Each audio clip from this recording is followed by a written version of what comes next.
Hello, ladies and gentlemen, and welcome back to Inside Movies Galore. I am David Streggy, and here I have another review for you from 2012, a film that is directed by Ted Nappi.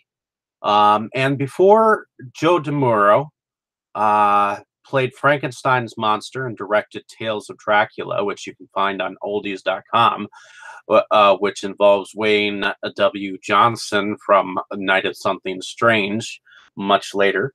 He was involved in a project called Demon Messenger, which was presented by IamHorror.com, which apparently was a possible review site, or some kind of site that was related to horror. I'm not exactly sure. I'm not aware of it, at least until now. And it was put forth by a production company called Wolfbane Productions. And it was written by Douglas A. Bush, who later in 2016, he went out and I believe he was the editor and producer of House on Ghost Hill Road, which was also directed by Ted Nappi. So,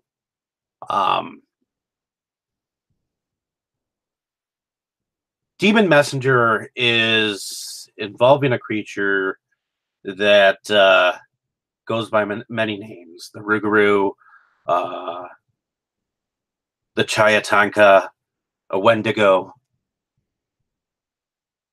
but it best goes by its widely well-known name, Bigfoot. And so we have a group of environmentalists, which is slightly led by one of the Cronus clan, who brings them to the land in the Adiron back foothills to go up against a natural gas drilling company that their friend Jack works with. And it is because of the land that is involved in the drilling process that they are there to kind of gather and try to protest, since there is a vote coming up to go against this company from drilling into this land. So the group has actually come to camp out on the land of the Cronuses, and what they do is they during the night they perform a ceremony that the ancient Indians would have performed for this legend that they have called the Demon Messenger, where it was a spirit of revenge that would come and protect the people from whoever was coming up against the tribe.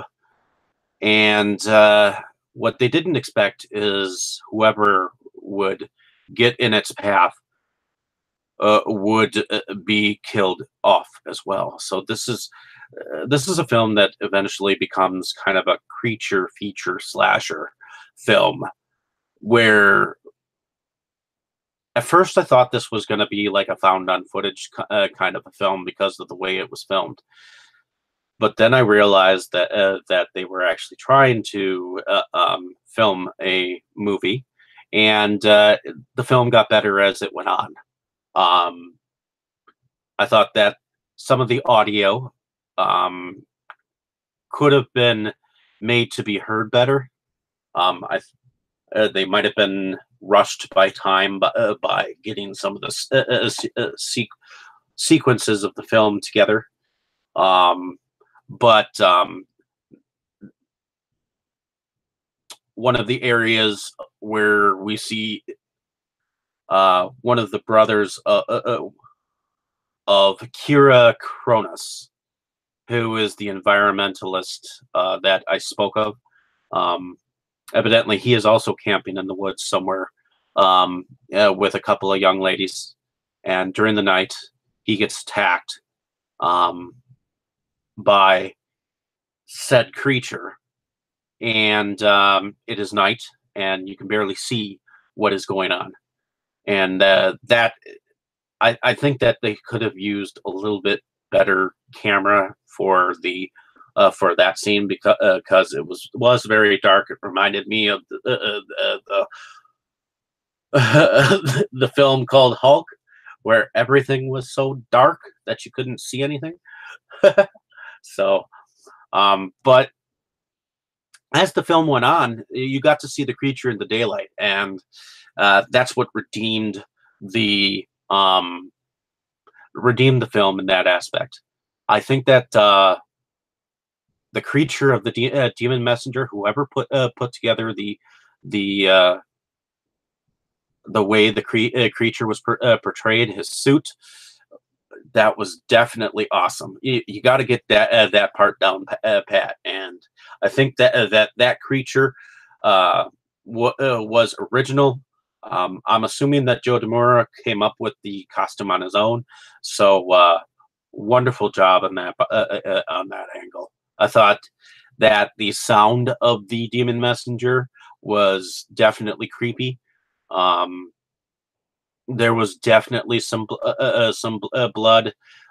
There were three characters that kept on coming into the equation that I don't think needed to be there as often as they were, and these were three hunters for what they were calling a bear in the area, but they were slightly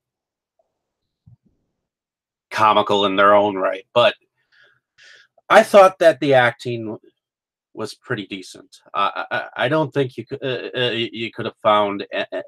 I don't think any of the actors that were involved in this film um, were at all unenthusiastic about doing their roles.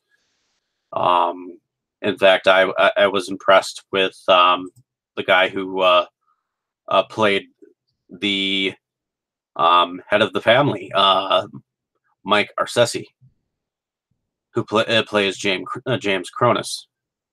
And I think another character that stands out is Jack, who was played by Bobby Daglio. And yeah, um, but I thought that this movie was pretty decent. I thought it had, um, you know, had started out pretty rough. But as the film progressed, I think the acting got better. The presence of the monster and the creature got better, and I was impressed with the film. For being an independent film, you have to make sure that the creature is just right, and it doesn't and make it look like wasn't just someone who just slapped on a mask and ran around trying to kill people. You know, um, you have to make sure that it looks real enough for people to not laugh at it and think that it's stupid. So, in any case, I thought that this film needs to have more viewage. You can find it and buy it on kunikai.com. You can go to its Facebook page and buy it from the website that is there. So, in any case, hopefully you enjoyed my review on this film. Like and subscribe to my page if you have not. And here is the cover of the film. It is definitely an interesting cover. And it says here that it was a winner at Best Makeup Effects at Scarathon Film Festival in 2013, and it was a winner of Best Special Effects Makeup at Buffalo Screams Film Festival in 2012, which I believe one of the benefactors of the Buffalo Screams Film Festival is actually, in fact, Gregory Lamberson, I think. So, in any case, hopefully you enjoyed my review, and thanks for listening. Have a great evening, morning, or afternoon, wherever you are.